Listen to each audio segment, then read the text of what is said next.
CPIM വനിതാ നേതാവ് KJ ഷൈനെതിരായ cyber ആക്രമണം മോറൽ പോലീസിംഗിൻ്റെ പുതിയ രീതിയായിരുന്നു.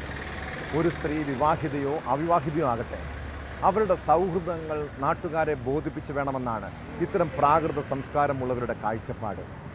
നാട്ടിലെ സദാചാര പോലീസിംഗിനെതിരായ നിയമ നടപടി പോലെ സോഷ്യൽ മീഡിയയിലെ പരസ്യ വിചാരണകളെയും വെറുതെ വിടാൻ പാടില്ല.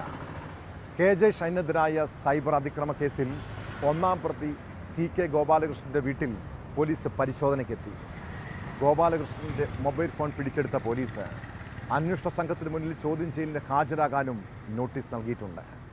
ഗോപാലകൃഷ്ണൻ ഒളിവിലെന്നാണ് പോലീസ് പറയുന്നത്.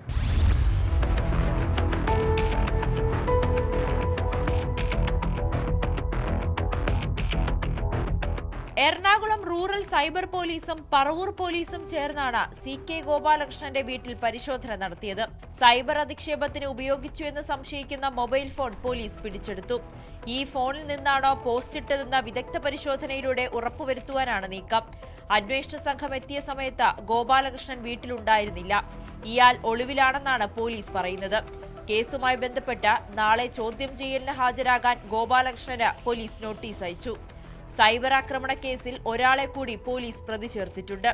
യൂട്യൂബറായ കൊണ്ടോട്ടി അബു എന്ന യാസറാണ് മൂന്നാം പ്രതി. യൂട്യൂബർ KM ഷാജഹാനാണ് കേസിലെ രണ്ടാം പ്രതി.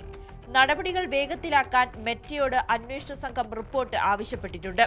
സമൂഹമാധ്യമ പോസ്റ്റുകളുടെ ഉറവിടത്തെക്കുറിച്ചാണ് മെറ്റയിൽ നിന്നുള്ള റിപ്പോർട്ട് ലഭിക്കേണ്ടത്. പോസ്റ്റുകൾ വന്ന അക്കൗണ്ടുകൾ ഇവർ തന്നെയാണോ കൈകാര്യം ചെയ്യുന്നതെന്ന് ഉറപ്പാക്കുന്നതിന്റെ ഭാഗമായാണ് നടപടി.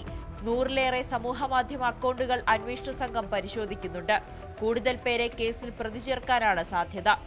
അതിനിടെ തനിക്കും കുടുംബത്തിനും നേരെ സൈബർ ആക്രമണമെന്ന പരാതിയുമായി CK ഗോപാലകൃഷ്ണന്റെ ഭാര്യ രംഗത്തെത്തി. എറണാകുളം റൂറൽ SP-ക്കും സൈബർ ഡോമിനുമാണ് പരാതി നൽകിയത്.